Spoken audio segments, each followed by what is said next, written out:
안녕하세요. 영광중학교 3학년 친구들. 오늘은 28차시 수업입니다. 6월 29일부터 7월 3일 사이에 들어야 되는 3차시 수업 중에 두 번째 수업입니다.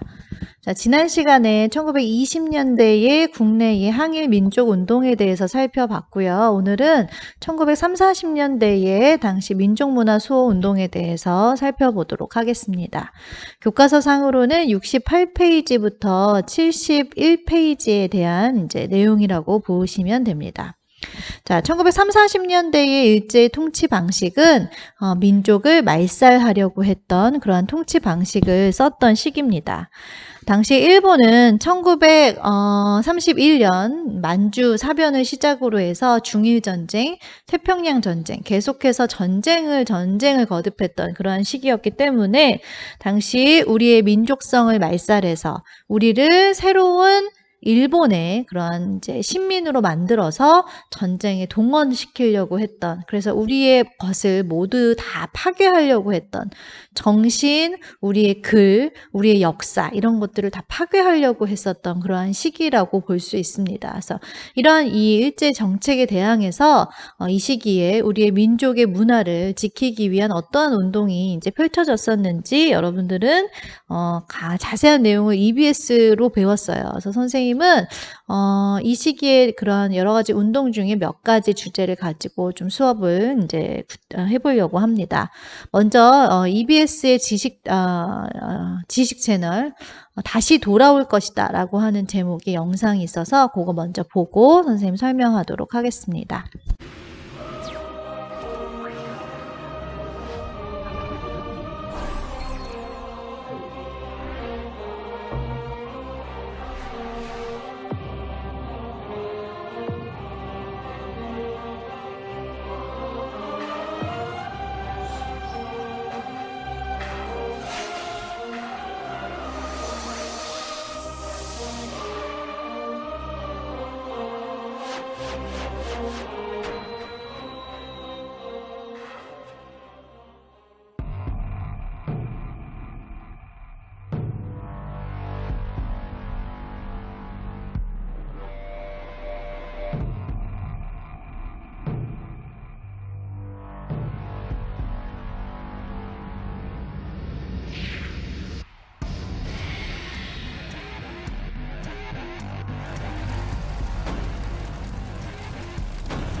자, 여러분들 영상 잘 보셨나요? 우선 제목부터가 너무 무섭지 않습니까? 다시 돌아올 것이다. 자, 이 말은 맨 영상 마지막에 조선 총독으로 부임했던 자가 돌아가면서 한 말일 것이다라고 이제 추정을 한다고 나와 있는데, 그러니까 36년 동안 조선 식민 지배를 마치고 이제 본국으로 돌아가면서 언젠가는 내가 다시 조선에 돌아올 것이다. 언젠간 다시 내가 이 조선 땅에서 다시 너희를 식민지 삼을 것이다. 라고 하는 그런 의미심장한 말을 남기고 떠나는 거잖아요. 그렇죠?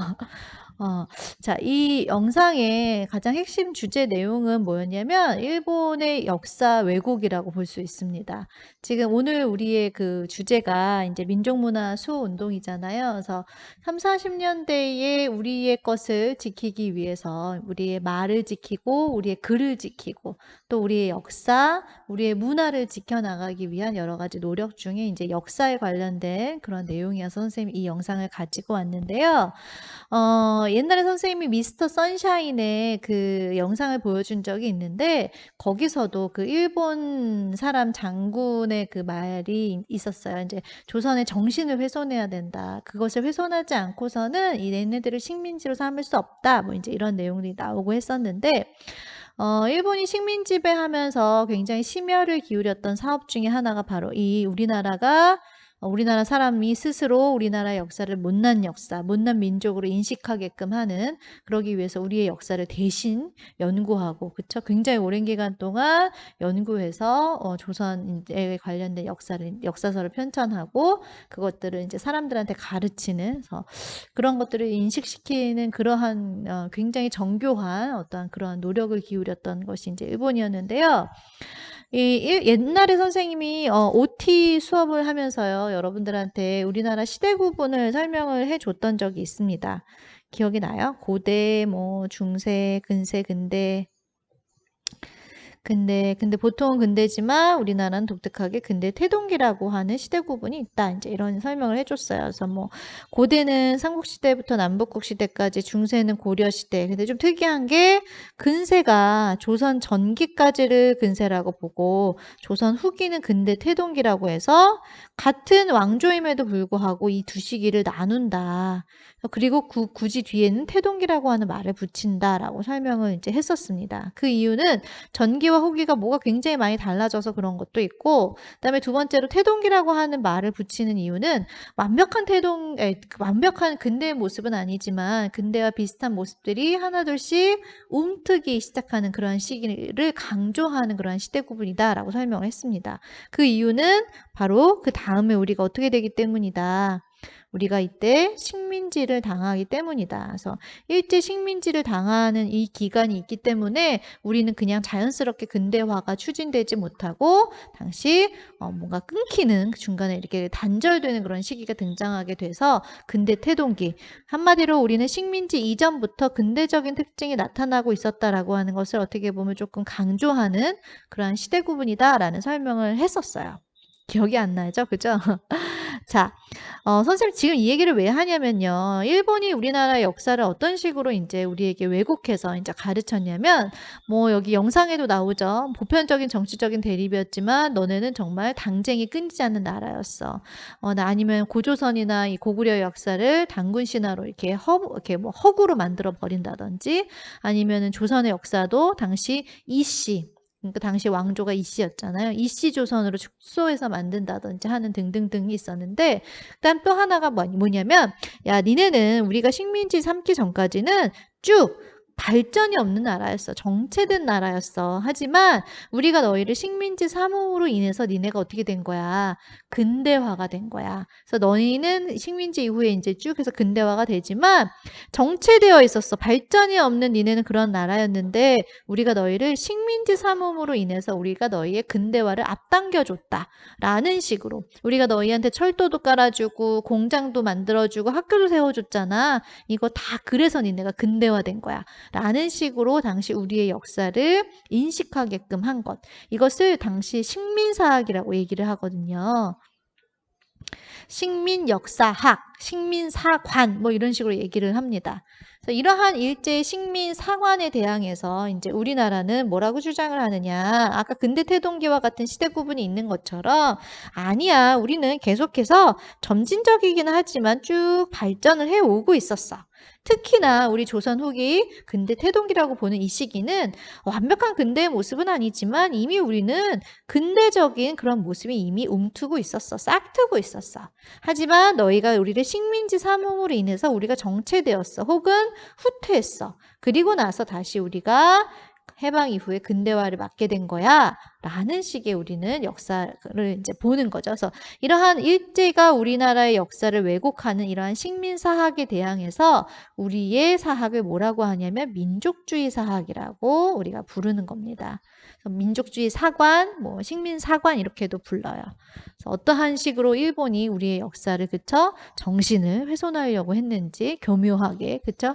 아주 정말 집요하게 그쵸? 우리의 역사를 이렇게 훼손하려고 하는 그런 모습들이 나온 게 일부 이 영상의 주제라고 볼 수 있습니다. 그래서 이러한 일본의 식민사학에 대항해서 우리 민족주의 사학자 박은식 선생님, 뭐 신채호, 백남훈 선생과 같은 이런 사람들이 그것에 대항하는 역사를 연구하고 책을 펴내는 이런 활동들을 하시게 되거든요. 그래서 그런 영상이 또 다시 돌아올 것이다. 두 번째 영상이 나와 있으니까 이어서 보도록 하겠습니다.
자, 여러분들 영상 잘 보셨습니까?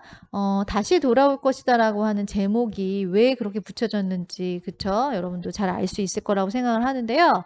이 두 번째 영상에 그에서는 처음에 친일파에 대한 내용이 나오고 있어요. 그쵸? 일제강점기 시기에 당시, 마스우라 히로, 가와모토 마사오와 같은, 그쵸? 우리나라의 독립운동가들을 아주 잔혹하게 고문하고 결국엔 그들로 인해서 많은 사람들이 죽고 했던 그러한 친일파들이 해방 이후에 대한민국에서도 여전히 경찰로서 군인으로서 정치가 기업가로서 너무나 멀쩡하고 오히려 더 떵떵거리며 더 잘 살고 있는 그러한 이제 모습이 나와 있는데요. 이 다시 돌아올 것이다라고 하는 이 말이 물론 일본 총독이 그러니까 일본으로 돌아가면서 한 말이기는 하지만 다시 일본이 돌아오진 않았잖아요. 그죠? 하지만 그들이 심어놓은 그런 친일파가 대한민국이라고 하는 땅에서도 여전히 청산되지 않고, 그죠? 계속해서 그들의 이제 이러한 삶이, 그들의 지위가 유지되는 그런 모습이 다시 돌아온 일본의 모습이라고도 우리가 볼 수 있는 거겠죠. 그렇죠? 그래서 안타까운 그 이후에 이제 이 친일파 청산이 제대로 되지 않았기 때문에 오늘 여러 가지 대한민국이라고 하는 사회에 많은 문제점들이 계속해서 적재되는 것이 아닌가 하는 생각도 듭니다. 자, 그 다음에 이제 나왔던 내용은 이제 박은식 선생님이 얘기했던 이제 그분이 이제 나오게 되는데요. 그분은 스스로 이제 태백광로라고 스스로를 불렀다고 하죠. 그래서 나라가 망한 것을 슬퍼하면서 미친 채 살아가는 노예다라고 하면서 이분이 이제 한국 통사라고 하는 역사책을 서술하셨습니다. 자, 거기서 이제 영상에 나오는 말이 선생님은 너무나 여러분들하고 같이 한번 생각해 보면 좋을 것 같아요. 너무 이제 좋은 글귀라서 한번 선생님도 더 이제 얘기를 해보려고 하는데요. 옛사람이 이르기를 나라는 사라질 수가 있지만, 그쵸? 지금 나라가 사라진 상태잖아요. 그쵸? 하지만 역사는 사라질 수가 없다. 왜냐하면 나라는 형체고 역사는 그 안에 들어가 있는 정신이기 때문이다라는 거죠. 그래서 내가 그래서 아픈 역사를 남기는 이유다. 그래서 여기 이제 박은식 선생님이 저술한 한국 통사라고 하는 이 통자는요. 보통 이 역사 이 책에 통자를 많이 써요. 뭐뭐 통사 이런 말을 많이 쓰는데 보통의 통사라고 하는 것의 이 통자는 관통하다의 통이에요. 그래서 처음부터 끝까지 역사라고 하는 것이 시간 순서에 따라서 이제 저술을 하기 때문에 통자를 많이 쓰거든요. 근데 이 한국 통사, 박은식 선생이 저술한 이 한국 통사는 관통하다의 통자가 아니라 아픈 통자라고 하는 게 조금 그쵸? 되게 의미 있는 그런 제목인 것 같다는 생각이 듭니다. 그래서 우리의 아픈 역사를 내가 이렇게 기록하는 이유는 우리가 나라가 없지만 나라의 형체는 없지만 우리가 정신을 계속해서 유지하고 있으면 언젠가는 그 형체는 다시 살아날 수 있기 때문이다. 그쵸? 그런 내용이 이제 나왔는데 여러분도 같이 한번 조금 되새겨 보면 좋을 것 같다는 생각이 듭니다. 그래서 이러한 친일파들과 그 다음에 일본의 이러한 역사 왜곡에도 불구하고 우리는 이러한 박은식 선생님과 같은 사람들의 노력 또 이제 선생님 다음에 영상을 보여줄 건데요. 조선어 학회와 관련된 영상입니다. 우리의 말을 지키기 위한 정말 끊임없는 각고의 노력을 기울였던 사람들 또 선생님 그 이후에 또 보여줄 건데요. 또 우리의 문학을 이제 또 문학을 통해서 일제에 대항해서 항일 이제 운동을 하고자 했던 이런 여러 가지 노력들이 있었기 때문에 또 영상 말미에 나오는 의병이 나오죠. 그쵸? 죽을 것을 알지만, 그쵸? 그럼에도 불구하고 자신의 목숨을 바쳐서 나라를 위해서 내가, 그쵸? 희생하고자 했던 그런 사람들의 정말 각계각층의 여러 가지 노력이 있었기 때문에, 그쵸? 오늘날에 우리가 우리의 것을 이렇게 계속해서 보존하고 유지하면서 대한민국이라고 하는 나라에서 살아갈 수 있는 게 아닌가 하는 생각이 듭니다. 그래서 다음 영상은요, 조선어학회 사건과 관련된 영상이에요. 얼마 전에 한 1, 2년이었던 것 같아요. 말모이라고 하는 영화가 개봉을 했었습니다. 선생님 봤는데요. 굉장히 잘 만들고 재미있어요. 선생님이 이렇게 역사 관련된 거 여러분들이 별로 안 좋아하는데 이 영화는 또 재미도 있는 그런 영화여서 선생님이 좀 추천하고 싶어요. 그래서 여러분들도 기회가 되면 이 말모이라고 하는 영화를 한번 보면 좋을 것 같은데요. 말을 모으는 거예요. 한마디로. 이때 정말 전국의 지방에 이제 방언들과 여러 가지 지역에서 쓰는 말들이 있잖아요. 그래서 우리나라 말을 쓰지 못하게 한 이 시기에 전국 각지에서 사용하는 사람들의 말을 모아가지고 우리나라 사전을 편찬하려고 했던 이러한 그 움직임, 그런 이제 학회가 조선어 학회였는데 그것과 관련된 이제 영상을 같이 보려고 합니다. 근데 영화 말모이에서 그런 얘기가 나와요. 그 사람들이 굉장히 여러 가지 수모를 겪고 또 굉장히 어려운 과정 속에서 이러한 작업들을 해나가는데 왜 이거 계속 합니까? 라고 이제 옆에서 누가 물어봤을 때 그런 얘기를 하거든요. 이 말이라고 하는 거는, 글이라고 하는 거는 정신을 담는 그릇이다라는 말이 나와요. 계속 정신에 대한 얘기가 나오죠. 우리 역사라고 하는 것도 정신이고 우리 말도 정신이라고 하는, 말은 정신을 담는 그릇이라고 하는 거죠. 그러니까 우리가 나라는 잃어버렸을지언정 그 정신을 계속해서 지켜나가려고 하는 그런 노력이다라는 얘기가 이 영화에서도 등장을 하게 됩니다. 그래서 영상 한번 같이 보겠습니다.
자, 여러분들 마지막 영상도 이제 잘 보셨죠? 그래서 이제 민족문화 수호운동과 관련해서 선생님이 역사 왜곡과 관련된 그쵸? 그런 것에 대항하는 영상, 그다음에 이제 우리의 글을 지키기 위한 조선어 학회와 관련된 영상을 이제 살펴봤고요.